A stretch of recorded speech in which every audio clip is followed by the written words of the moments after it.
In true episode 4 fashion of RTD2, we get Ruby in a pub and going on dates. This episode has received a massive amount of love online. Maybe it's just in my Twitter echo chamber, I don't know, but people are loving it. Some people think this is their best episode yet, but this is another week of us taking crazy pills because we don't get it. Am I right? Yeah, it's absolutely fine that people love it. That's great. Awesome. I'm glad for you. But I personally thought this was a load of shit.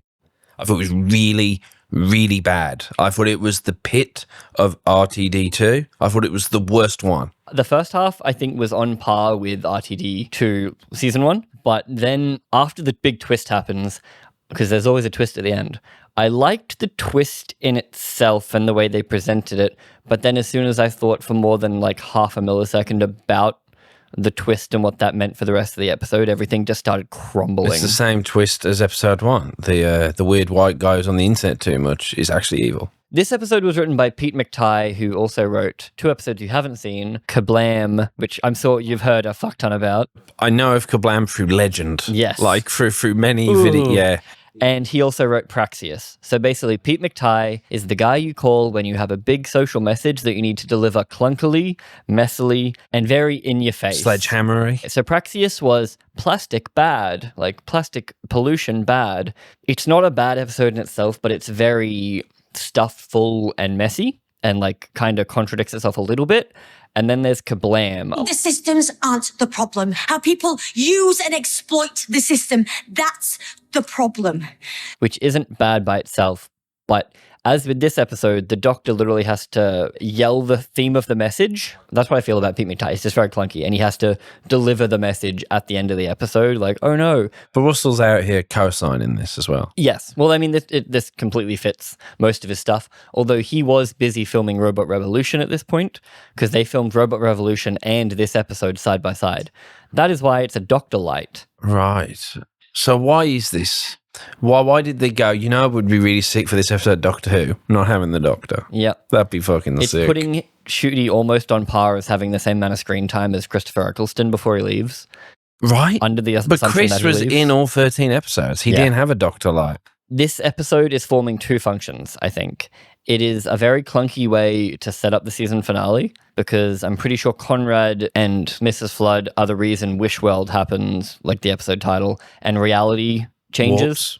Because we're thinking that might be like Conrad's world. So it makes me think that mainly because he has this really clunky line after the Doctor yells at him for a bit, where he goes, I reject your reality and substitute my own. Get off my world. And it's like it kind of doesn't even match what they're talking about, because they need him to say, I'm going to be the bad guy in the finale.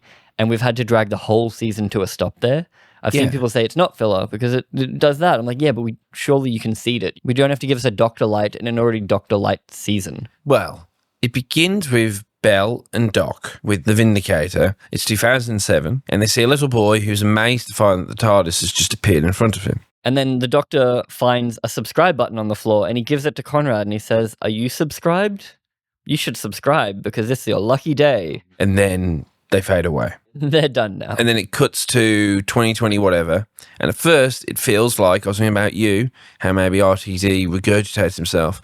It vaguely felt a bit like the Absorbaloff episode. It's Love and Monsters 2, yeah, baby. Love and Monsters 2. So I was thinking, oh yeah, it's one of these again. Now, I'll give it this. I didn't expect Old Mate being horrible. And I think he plays it well. Yes. He's a good actor. The grown-ups are talking! This is my biggest problem with the episode, is Conrad and motivations. Conrad's confusion starts very early for me. I think they set him up relatively well, but then by the end of it's confused, because he meets the Doctor as a child, Yes. gets the 50p, he watches the box appear out of nowhere, freaks out, goes back to his mum, gets yelled at, that's fine, abusive home life. Yeah, she slaps him. Yeah, interesting for a character. And then you'd make him grow up and like he has always believed. He's a podcaster when he's older because he's doing the voiceover for the episode. And he says how he has always been trying to find that blue box. And he finally saw it a year ago. And then we get our flashback, which is him following Ruby and the Doctor into actually it's the same building from Rose. It's the same shop that Rose works in real life. That's fun. Yeah. That's why there were so many mannequins everywhere. It was the director having a little fun. But he follows them in a la Love and Monsters, where Elton puts himself in the situation. He gets greened, and then that plays into the next year because he takes a photo of Ruby as she leaves, which is our first red flag, which in fairness, he could have just spoken to her. He didn't need to take a photo of Ruby and say, post on the internet, who is this? He has an online presence already as Yes. a anti-alien, anti-unit guy. That's the confusing thing. So she didn't do any preliminary research for going on the Unit podcast? didn't. She didn't. He has 80,000 paid subscribers. That's my main problem. You think Unit would just be on it, would just know, oh, we know about him. If he's spewing unit lies rhetoric, this cannot be the first time that he came out and live streamed unit lies, or none of his followers would be that. That's why it's confused. He knows they're real, but he's saying they're fake or believes they're fake. That I don't know. It's played like he believes it all is fake for like 90% of the episode. But then there's moments when he clearly... Then he goes into very hardcore, like, I was going to say Alex Jones, but she's technically the chick from the one show that they show. But then he goes into hardcore, like, gaslight mode where he's like, they could be a paid actor. They could be anyone when he shoots a man. So, like, his motivations just make no sense throughout the whole thing. We're jumping ahead because Conrad is just baffling to me. They go to the village in which it's revealed that it's set up a giant trap that it's just two guys in costumes.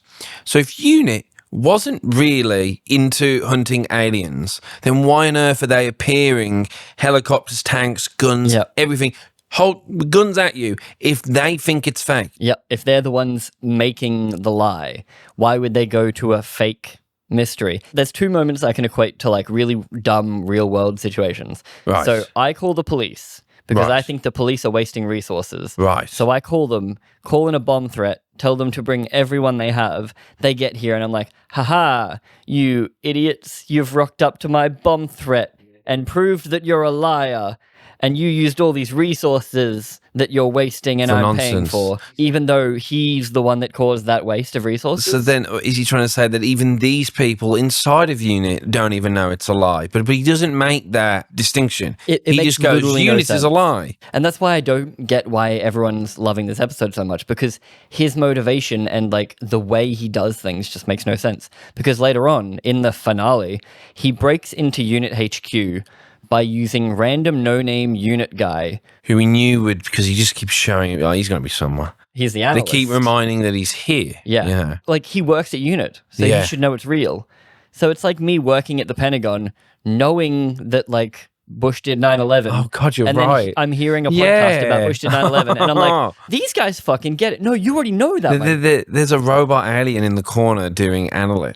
There is a Analytics. robot in the corner. The Yeah. fucking Vlinks. Yeah. What a waste of no, the Vlinks is a waste of resources. I'll give them that. Fuck the Vlinks. And then in the finale, when he breaks in using that guy, because Unit is made to look like a fucking clown show, because one guy can easily take down their entire operation from the inside. He's not a hacker. He's an analyst. And all he does is pick up an iPad and like close doors. No alarms go off.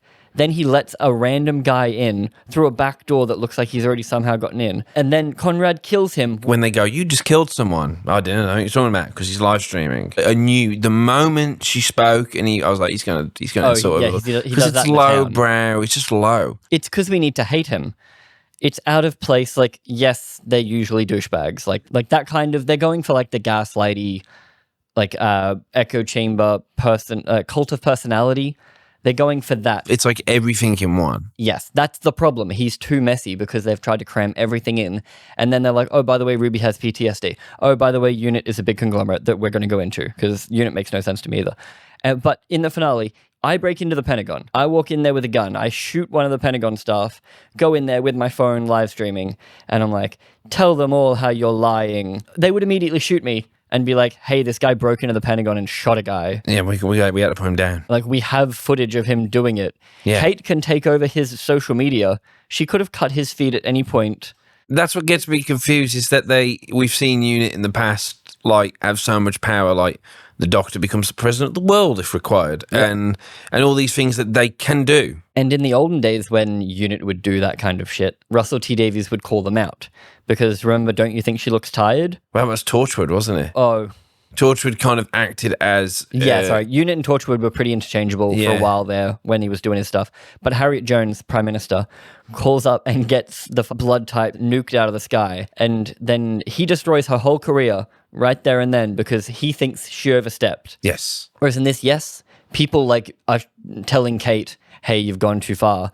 But Unit as a whole is making decisions like a dictatorship. So why is that not his argument? Yes, aliens exist, but these guys are too far. Yeah. She even says at one point, if the government comes in here, does an inventory on our technology, if a dictator gets their hands on our technology, we're all screwed. But she's doing that. Yes, but she's a good egg, so it's fine. But who decides she's a good egg? We didn't elect her. Yeah, but that's not the point of the episode. That's why Pete McTighe is messy, because he's willing to like call out terrorism and then be like, oh, but by the way, Amazon is good. What's his goal? What's his ultimate goal? What's he actually trying to achieve? They talk a lot about he's doing it for money and power. They say it's a revenge show for a little while because he tried to interview at Unit, possibly as a child, by the way, because he's 20 to 25 according to the elevator. They say 7 years ago he applied to Unit, so bare minimum he was 17 to 18, like straight out of high school, trying to work for Unit like fucking Rose did. Either that or he was, 13? They just weren't thinking about it, were they? No, not at all. Unit fucking loves hiring children. There's a goddamn shot of children doing a tour of Unit. So I don't think it's a school tour. I think it's them like prospecting for new hires because Unit can't help themselves. That's good, yeah.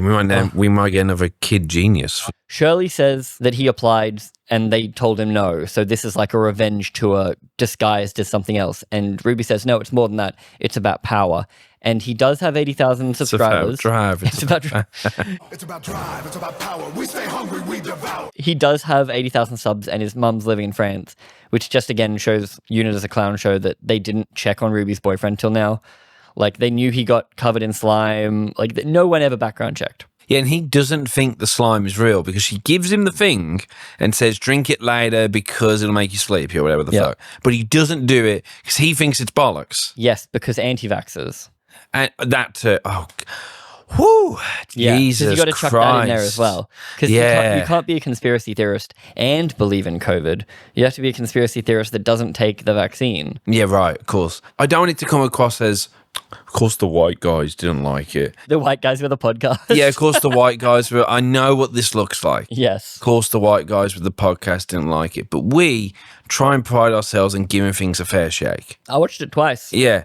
And we try and see what are we trying to achieve. So I can go with you that we're trying to do this whole, and like we said a few weeks ago, that Adolescence talks about it. Adolescence does a wonderful job talking about it, of how these people can have a negative influence on young boys and people in general. So now this is Doctor Who Season 2's second go around at this very thing. And fucking it up. I couldn't not think about Adolescence because I was thinking about this episode and the way it's structured, right? If you made Conrad believable in every way, like you made his motivation like pretty stock standard, they don't usually really do anything. Like think of Andrew Tate as like the toxic masculinity side of that. You've also got, is it Alex Jones that wears the hat? He's very like the conspiracy side of it. Like Andrew Tate isn't out here trying to like prove his theories so much as just talk about them. He's just trying to get a bit of money. Yeah. They're all just, even Trump, but I don't know, that's political. All these people are just trying to get some money out of you. But this guy's motivation isn't just money. It's money and power. It's disinformation. It's a hatred of not being allowed into the clubhouse. It's wrapped up in 4 or 5 weird little, almost contradictory motivations. You wouldn't let me be in Unit, but I think it's all fake anyway. Or am I pretending that I think it's all fake to discredit you? And the way I'm going to discredit you is prove how organised you are. Although that scene where they prove how organised they are by flying in the helicopter apparently costs like 1/3 of the budget for that 3 nights. But it makes the show look cheaper. Usually when you have helicopters and stuff fly in and like cars pull up, it feels more expensive, like when you do it in big productions. But in this, it looked so camp and cheap. And it was just very funny to me that like all this budget and them trying to show the budget made it look worse. I was like, ooh, a lot of people are calling him nuanced. I think they're mistaking that for messy. Yeah, I think because he has so many different things, they're like, oh, wow, he's so deep. But it's like, no, he's not. It's a bumpy road. Not You're like making him that way. But then we're the crazy pills. So we're the ones who aren't seeing we might be wrong. Yeah. If you make him consistent, then he's not fun to watch. Like he doesn't do anything cool. What they should have done, if this is the kind of story they wanted to do, was do the adolescence, where you show the effect of one of these people rather than the person themselves. Whereas if you show the person themselves, again, I don't think they're interesting. I think their effect is the interesting thing.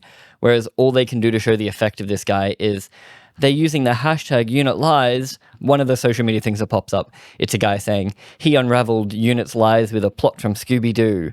And it's like, unraveled it how? Making the interesting version would be adolescence. So I don't think that story's here. But then also you've packed in Ruby's PTSD, which they wanted to do what happens to a companion after the doctor leaves. Because you haven't done that before. When I see on the internet that people are saying, wow, it's so interesting, I'm like, we have seen this before, except usually the companions become cool. So I'm not too mad that she became broken because, like, Donna started doing her own investigations after. Martha became a badass. Rose became a badass. Sarah Jane, obviously. Sarah Jane did, like, some cute investigating because she was from Classic, had her entire series. She did cool stuff. Whereas seeing Ruby as broken would have been good, but I don't think we got anywhere near a nuanced take on her PTSD. She brings up PTSD twice. She brings it up in the bar with Conrad after a bunch of spooky things have happened. And then also she brings it up at the end with Kate when she says, I need a break. I like her not being fixed at the end. I like her needing the break. But she basically has a full year without the doctor and then meets Conrad. Yeah. Goes on dates, has a perfect life until that night in the bar. Yes. I think we just needed to see her being on edge. It seems like a simple fix of like them walking down the street and like a mannequin moves and she jumps out. Not randomly her being like, all this spooky stuff is happening that is legitimately spooky stuff and is actually being done by him. The show lies to us because at the start we have a fairly nice shot when Conrad is imagining. Oh, that is the best part of the episode. But he thinks it's bollocks. Yes. So he's acting. He's acting afraid. Yes. At least we think it is, unless he subconsciously knows it's real. But that is just, it's obviously too nuanced for me. But that shot, though, is really fun. I really enjoyed that. Give him that. Ruby taking them through. It is funny seeing, like, how cheap it looks occasionally, as in, like, the suits. Which is maybe the point. I'll give Just that trying to my have fun with Doctor Who, with old Doctor Who, how some of those monsters are just people in suits. Yeah.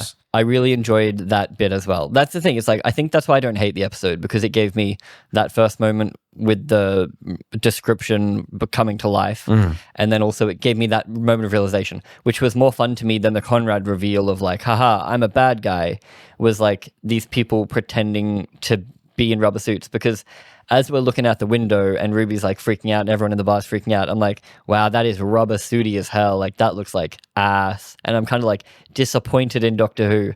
And then they stand up and I'm like, oh, like we did it. And that's why I think I was so high on that section right before I started thinking about his motivations.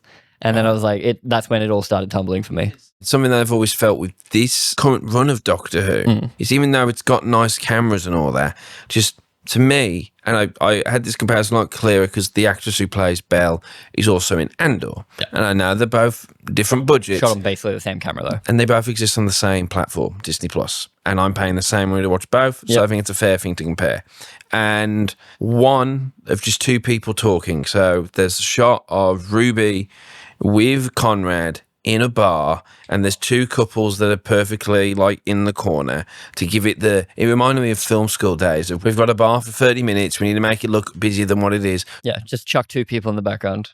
Chuck some people there. Yeah. And then you look at like a shot from the recent Andor episode, and there's no people in that background, and it looks more grounded, more lived in, more real. I even think the original RTD run shot on like on handycams looks better than this. Yeah. And I can't tell you why in an exact way. I think it half suits budget, but it feels real. I guess we're focused on Conrad because he's the anchor of all this. Everything in the episode, honestly. I don't know what the behind the scenes creative decisions were to Ruby being benched. Like, was the actress busy? Russell T Davies says it was always the plan to go back and see how she had fared after the Doctor, because he wanted to explore that. But then there was some tabloid stuff saying that she got fired. But then this episode is slightly commenting on the tabloid saying that she got fired. But also this episode shot in November of 2023. Holy shit. Yes. That is wild. It's so weird that this stuff's been just sitting in the can that long. Oh, I should have brought up earlier, Pete McTighe is writing with Russell T Davies the spin-off show The War Between the Land and the Sea, which is Unit versus Sea Devils. So you were talking about the bar scene that looked cheap. Yes. I goddamn hated her and Conrad staring down the barrel of the lens. That looked like It's horrible. ass to It's me. horrible. And then later, when they first get to the village, as they're walking down the street talking about their relationship, they've done this weird, like, artificial blur on the edges of the frame, and I didn't really get that either. The whole episode felt very soap opera-y to me. And you could be like, that's the point. Conrad's trying to con her into this fairy tale romance. But why is all the dialogue stilted? Like, Ruby isn't part of this soap opera fall in love. So he can't be much of an incel. Yeah. Because they're on his side. And he has 80,000 paid subscribers. He can fuck whoever he wants. 80,000 paid subscribers and no one, she didn't look into him. Is there a hand wave as to why she didn't know? He has a whole year of podcasts. Then he has a fake podcast that's friendly for her. Yeah, which has at least 1 year worth of views. Yeah, so he had a fake podcast that's like a positive one. Yes. And then one with 80,000 subs that no one at Unit knew about, except that one That's guy. hidden behind a paywall. Yes. Okay. Except that one guy that walked in and was on Star. And that's where he's like, playing Fortnite and going, fuck Unit or something? I guess, because he had who's he into had this that multiple- much? That's the thing that makes I know no it's the fucking sense. conceit of it. But I don't even think it's a conceit. It's just a nonsensical thing that people are letting a thing is good. Yeah, the equivalent of this guy is the season 1, episode 1 guy in the shed who's just following the doctor. Yes. In his podcast where he's tricking Ruby, do all the viewers of that one know that he's lying to Ruby? Because the mum doing the run, the guy at Unit is also listening to this podcast because this is playing at the same time diegetically. And he's the inside man. Yeah. And so he's listening to this podcast. So before Ruby comes on, does he go, hey guys, this is a fake podcast. All you real ones out there know I'm about to gaslight the shit out of this girl. Let's all... Nobody tell her. Nobody tweet. Do not tweet Unit Lies until next week when I do a big thing. Yeah, right. And like he has an Instagram with shirtless photos of him that looks normal. He has a completely normal, non-incel... And I guess this is where some people on the barometer of what is and isn't important, it's why some people might like The Last Jedi and other people don't, because some people really like internal consistency and only think that matters. And other people are willing to give something, to let some things go for the core heart and point of the story. I think both are bad here, and that's my Yes, problem. It's too much to let slide. Exactly. Is that if the heart of it was good and there was a good message in there, I might let the fake podcast stuff go a little bit, even though it is really fucking stupid. I might let it go. Yeah. But then there's so many stupid things that you've brought up that we've already brought up now. That one guy raids Unit, one guy shows how organised Unit are to prove how much of liars they are. He wastes their resources to prove they're wasting resources. On top of all that internal consistency logic that you're questioning, the actual core point is incredibly messy and just kind of lame. Conrad brings up the Brigadier so that we hate him because classic fans How love the dare you Brigadier. hate on the 'Cause Brigadier, Exactly, the Brigadier's yes. a great guy. Yeah. Love him. But you can't just bring him up out of nowhere. Also, does Conrad think this is some Nepo baby massive conspiracy? But then he thinks it's so much conspiracy even back then. That's what, yeah. It's went that deep that he's went through all those files. And all those alien But invasions he has work. to know because he saw the TARDIS appear. And then he saw that doctor 10-something years later, not aged. Yep. So he has to know it's real. Another weird thing about the episode real quick is that it's set in 2025 in the time that Belinda and the Doc are trying to get to, that apparently everything is going wrong in. Which is probably in that moment, I guess. So, yeah, it must be, because otherwise it's just weird to say, like, oh, we can't get to 2025. There's a big mystery around 2025. By the way, here's 2025. Because Conrad is going to set up the mystery But then if somehow. this is the show where we're talking about how this one episode is trying to keep up with its own consistency pillars, whatever you want to say, then I want to put it past them to also have this be a huge oversight as well. Well, there's a few things that people are loving about it. One of the things they're loving about it is the world building. They're like, finally, we know what this world knows about aliens, because that's one thing RTD2 hasn't brought up. Because like Belinda, Because we wiped everyone's memory when it's changed. It changes per the era. crack wiped people's memories at one Yeah, point. it changes per era. There's actually a really decent video on it that I'll try to link. I think it's Mr. TARDIS. In the Titanic one, everyone's left London because something always weird happens at Christmas. And that's the kind of episode people thought this was, because they're like, it world builds, but realistically, they somehow think it's lies, but we never really hear from people that think it's real. and we never see any. With Love and Monsters, we got to experience a few of them through Elton's eyes. Like, that's interesting. Whereas this episode, we only really see the lies portion of it, and like, I was surprised when you were telling me just how much Love was getting, because I expected it to be on an average to negative side. I figured it would be like, oh, it's back to season 1 level of like, oh. He's up there, has his whole speech, has it all fake, insults her, insults the scientific advisor, insults everybody. She then unlocks the monster, which is up there with them anyway. So I assume she called up and was like, hey, can you drop off the monster Yes. on the doorstep? I need to do a cool thing where I open the doors so that the wind blows and our hair looks awesome. But then brings him so then he can hunt Conrad. Conrad gets all freaked out, and everyone's like, calm down, Kate. And she's like, fuck off, I don't care. And I thought, God, I'm waiting for the moment where like the lights come on, it's all a joke on Conrad, because it felt like it was going to be that. But it's not. I guess that would have disproved his point more. he accepts that, yes, it's real, I'm sorry, gets up, and because he's still live streaming, goes, I guess you've worked on your prosthetics, loses the arm. Yes. He has the line, at least your special effects are getting better, which is funny because the show's special effects are arguably getting better. I don't know if that's a... Gets found in prison. Now, you know your Doctor Who law, and I know new things can get brought in, but he seemingly gets beamed onto the TARDIS without any... Even he's not surprised to be beamed onto the TARDIS. So first watch, I thought he had materialized around him. Second watch, no. He like literally blinks him in and out, so I'm not really sure. I think they thought it would look cool or be effective. I'm a big fan of materializing around someone. I think that's the best way to do it. But then, yes, we get the Doctor's speech, which we kind of talked about. But I think moment to moment, it's a really good speech. It's a little too specific to this situation. The Doctor's talking about how he's fighting a battle to make everyone have a good day, so that normal people can just go around their day. And there's this noise, like there's the lies, the people trying to monetize it.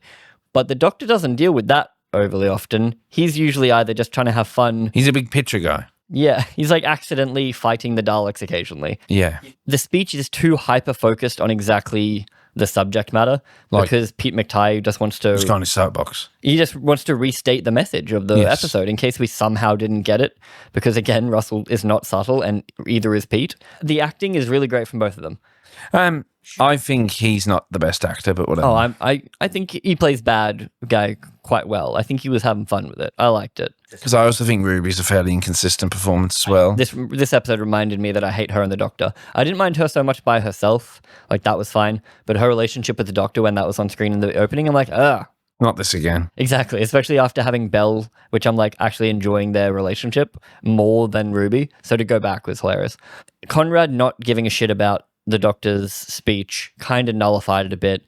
And then also Mrs. Flood rocks up and just sets him free immediately after the Doctor has said this big long-winded speech about how you're going to die alone in a prison cell at 49. It just gets undone. He also gives Doctor the self-fulfilling prophecy of like, have you met Belinda Chandler? So that's why he goes looking for Belle. Yeah, people love that. They're like, oh my God, the continuity is on point. I'm like, my guy, that's just referencing something earlier. The show allows you to think that the episode is going to be about monsters in the village. Yeah. Because you establish characters in the pub who feel like you're going to be dealing with for the rest of the episode. Yeah. The grumpy man at the bar. This was also, weirdly, the preview clip they showed months and months ago. Remember they were like, here's an episode of Ruby. Yeah. It was like, is this Ruby in the Christmas special? No. It's Ruby halfway through season 2. Yes, and at the end of season 1. This is the Doctor Who will return. I guess you can say that's a fun surprise there. You think it's going one way and you go, ha, it's actually this. So your expectations have been subverted. Well, it's like, that idea is good. The other 27 ideas he put in the episode really muddy that up. And so that's how it ends. And I didn't care about the Mrs. Flood thing again. I guess this sets up the end of the season a bit more. But it's still very much like, hey, old lady, again. And the fact it undoes the Doctor's whole speech, I hated. But I think one of the reasons people love this episode so much is because Conrad is very hateable as a bad guy. He's much more hateable than just random incel robot, because incel robot doesn't really do anything bad. That was worse. Yeah. I will give him that. Incel robot is worse. But Conrad is very much what people that like Doctor Who hate right now. People that like Doctor Who are primarily left-leaning. Obviously, there's douchebags that watch it as well and like yell at it and say it's like Doctor Who's dead, all that. But the core audience, the people that love it, the fandom, is left-leaning. And the left-leaning people hate like the gaslighty conspiracy theorist people who are primarily right-leaning. So it seems like a very easy Emotionally, Yeah. this feels right. Yes, it's like that is the bad guy. I know that guy. We all know that guy. I've heard so many people say we all know that guy, but we don't because this guy's so inconsistent to me Wait. that it would be an insane human being if you knew We him. don't know that guy. Oh. Are we that guy? No. And also, we wouldn't know that guy because he would be pretending to love us, and then later on, he'll open his It's shirt. like if you revealed to me, I've actually hated Doctor Who this whole time. It's an easy bad guy to hate, and also it's so current and politically charged. Even though it's messy, Yeah. I think it is a very emotional, I like this episode, best episode of Doctor Who this season. He could be calling out the fact that they have unchecked power, unchecked technology. That would have been more interesting, But then he would be right. And we can't have our bigot, incel, loser be right. We have to have him be hated, which is why I think fundamentally you can't write a story about one of those guys. It has to be the effect they have on other people. So we think because they didn't hire a 13-year-old at unit, he decided to very successfully create an online conspiracy in which he's converted a load of people into thinking they're pretend. Yes. But at any point, a government agency could have picked him up like unit and said, shown him aliens stop safely. doing this. Yes. Like at the end, he gets put on the TARDIS, so he knows it's real. He knows it's real. And you're like, oh, but he always knew it was fake. Like Donald Trump knows he's lying. And I'm like, I think the best versions of those guys don't really know they're lying. Like to a point, Andrew Tate has to believe what he's saying. Yes. Like, I don't think they work. It's the very obvious the villain always thinks they're right. Like, even if that villain wants money and power, It emotionally feels justifiable. I'm gonna say, I'm sorry, I don't know if this completely holds true, but like Critical Drinker, he obviously thinks that way, but he puts it on. In his Minecraft review, he goes out of his way to highlight her being a random black woman, and Bella everyone Ramsey else. every time visually. Yeah, he won't verbally mock her, but he will emphasize that he thinks her face is weird. Yeah, and that's what I mean. Like, he believes that, but he puts it on because it gets him more views. Yes. Like, Which is gross. he doesn't not believe it, which is why it's like, oh, you're a grifter. Whereas if you don't believe that stuff, you don't completely fake it. I want to like this episode. I want to like all of Doctor Who. I'm going into every Doctor episode wanting to give it a fair go, which is why I liked last week's episode. I thought Lux was pretty good. I wasn't crazy about the first episode, but overall, It was fun. Yeah, this season has been a step up since last season. yeah. It makes me feel insane because it feels so obvious how messy this was and that nothing makes sense. But then there's so much love online. But again, maybe I found myself in like a loving Doctor Who echo chamber. Yeah. And there's actually just as many people that hate it. The viewing figures are the lowest of this episode that they've been. They're going down. I'm not sure. Is that the reason? Because everyone else has dropped off. It's Wheel of like Time with Wheel of syndrome. Time. Is that the people who are here are liking it anyway? So Yeah. those who've stuck around like it. I think it's that mixed with what I said earlier about how it's an easy bad guy to hate and relate. And then also put up a parking lot.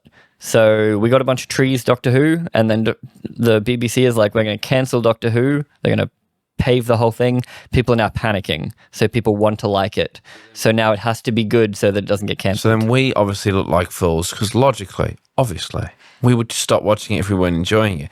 But I don't not enjoy But it. we enjoy doing this. Yeah. We just do this for fun. It's not like we're here like counting the coins of views. It's just a hobby, guys. It was very watchable a second time, Yeah. but mainly because I was still also just baffled by Conrad's motivations. Next So- week could be interesting. The idea of a doctor who has a black skin, but obviously he's of an African heritage. Like, are they going to play on that? Just because he looks like it? Does he feel like he has to be involved with the culture? I'm not worried because if they do be like, oh, he has like a spiritual connection to these people, or like he feels like one of them, it's like, why? Like, did Jodie have a I'm like a pretty woman episode? Like, big Exactly. mistake, huge. Like, did she have a woman episode? No, we're she pretty didn't. sure she's wearing Peter Capaldi's underwear for the whole season.